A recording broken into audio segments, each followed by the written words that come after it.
ये पूरे पहाड़ी इलाके में एक नया विकास होगा, नया रोज़गार मिलेगा। क्योंकि जब कांग्रेस की सरकार यहाँ पर थी, जब कांग्रेस का मुख्यमंत्री यहाँ पर था जी, तो यहाँ पर बड़े बड़े उद्योग आए। मैं मुंबई में 10 साल मंत्री करके मैंने काम किया है। यहाँ पर रतन टाटा जी ने 1000 करोड़ रुपए का पंतनगर में इन्वेस्टमेंट किया, 1000 करोड़ रुपए इन्वेस्ट किए जी, और एक इंडस्ट्री लगाई। अशोक लेलैंड ने 300 करोड़ रुपए की इंडस्ट्री लगाई। ऐसे कई इंडस्ट्रीज यहाँ पर आए, कई उद्योगपति आए, दिल्ली से आए, मुंबई से आए। देहरादून के पास में कई यहाँ पर मेडिसिन की इंडस्ट्री लगी, दवाइयाँ बन रही है, कहीं कुछ बन रहा है, कहीं कुछ बन रहा है जी।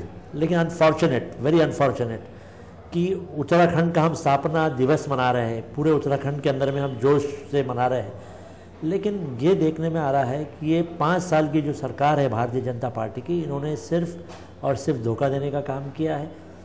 उत्तराखंड अलग जो हुआ था उत्तर प्रदेश से कि यहाँ के लोगों को रोज़गार मिले, यहाँ पर इंडस्ट्री आए, यहाँ पर किसानों को रोज़गार मिले, यहाँ पे दलितों को काम मिले, अक़लियतों को काम मिले, लेकिन यहाँ पर लोगों को रोजी रोटी नहीं है, अनएम्प्लॉयमेंट बढ़ गया है, यहाँ पर एजुकेशन स्टैंडर्ड लो हो गया है, यहाँ पर नए कॉलेजेस नहीं आए। जो हमने polytechnic colleges, ITI colleges, engineering colleges, जो हॉस्पिटल हमने बनाए थे, उसके अलावा यहाँ कुछ नहीं आया ये 5 सालों में।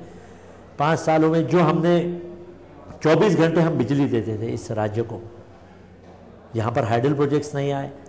जो यहाँ की गवर्नमेंट ने जो टेंडर निकाला जी, वो टेंडर्स गलत तरीके से निकाला। एक बीजेपी के MLA ने ऑब्जेक्शन लिया जी, बीजेपी के MLA का कहना था कि यहाँ के मुख्यमंत्री ने जो टेंडरिंग प्रोसेस किया वो गलत तरीके से किया। एक ही आदमी को 4 कंपनीज में जो डायरेक्टर्स थे, उन चारों कंपनीज के पूरे हाइडल प्रोजेक्ट्स उनको अवार्ड कर दिए, करोड़ों रुपए के, अरबों रुपए के।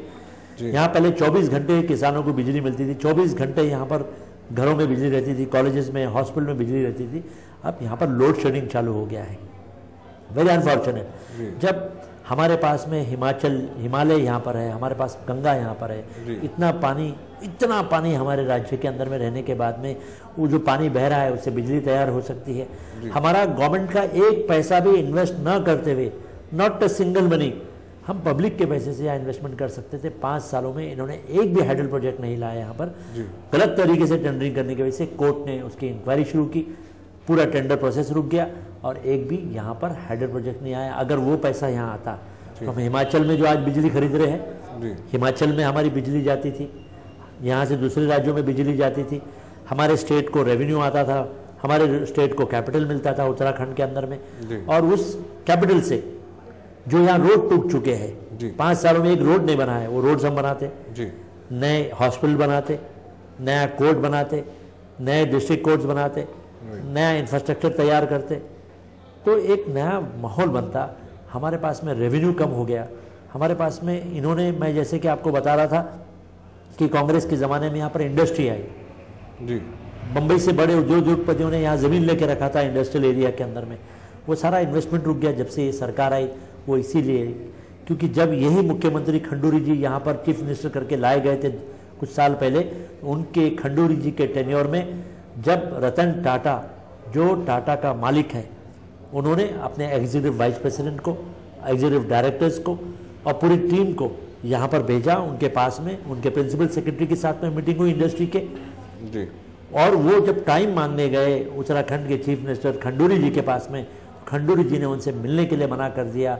और जो रतन टाटा नैनो इंडस्ट्री को इस उत्तराखंड में लाना चाहता था, जो नैनो अगर यहाँ उत्तराखंड में आती थी तो उससे उसके आजू बाजू छोटे मोटे टायर का प्रोजेक्ट लगता था जी, उससे कहीं खिले का प्रोजेक्ट लगता था, मल्टीपल इंडस्ट्रीज लगती थी, ऑक्सिलरी प्रोजेक्ट्स यहाँ पर आते थे जी। और वो सारा रेवेन्यू जो यहाँ आता, यहाँ लोगों को रोजगार मिलता, यहाँ के लोगों को काम मिलता जी, यहाँ पर रेवेन्यू मिलता और एक अच्छा राज्य बनता। क्योंकि स्थापना ये इसलिए हुई है राज्य की, यहाँ के लोगों, आंदोलनकारियों ने राज्य इसलिए स्थापना किया था कि यहाँ पे लोगों को रोजगार मिले। वेरी अनफॉर्चुनेट कि हम यूपी से अलग हुए और हम और पीछे हट गए। हमारे यहाँ बिजली नहीं है, हमारे यहाँ इंडस्ट्री नहीं है, हमारे यहाँ रोजगार नहीं है, सिर्फ यहाँ करप्शन हुआ। पिछले 4-5 सालों में जो केंद्र सरकार ने, सोनिया गांधी जी ने जिस गंगा को साफ करने के लिए, जिस गंगा के अंदर में जो कुंभ मेला होता है, लोग आते हैं वहाँ पाप अपना साफ करते हैं, पाप धोते हैं और जाते हैं, उस कुंभ मेला में भी 600-700 करोड़ रुपए भेजे।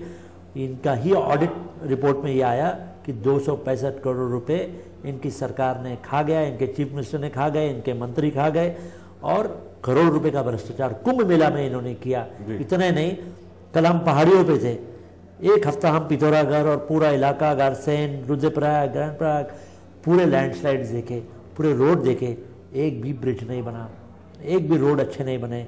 कल वहाँ एक्सीडेंट हो गया, 18 यात्री ऊपर पहाड़ पे से नीचे गिर गए जीप के साथ, अंदर में 12 लोगों की जान चले गई। रोड्स नहीं है, रोड को लोगों को बचाने के लिए वहाँ कोई दीवारें नहीं हैं और लोग मर रहे हैं, शहीद हो रहे हैं।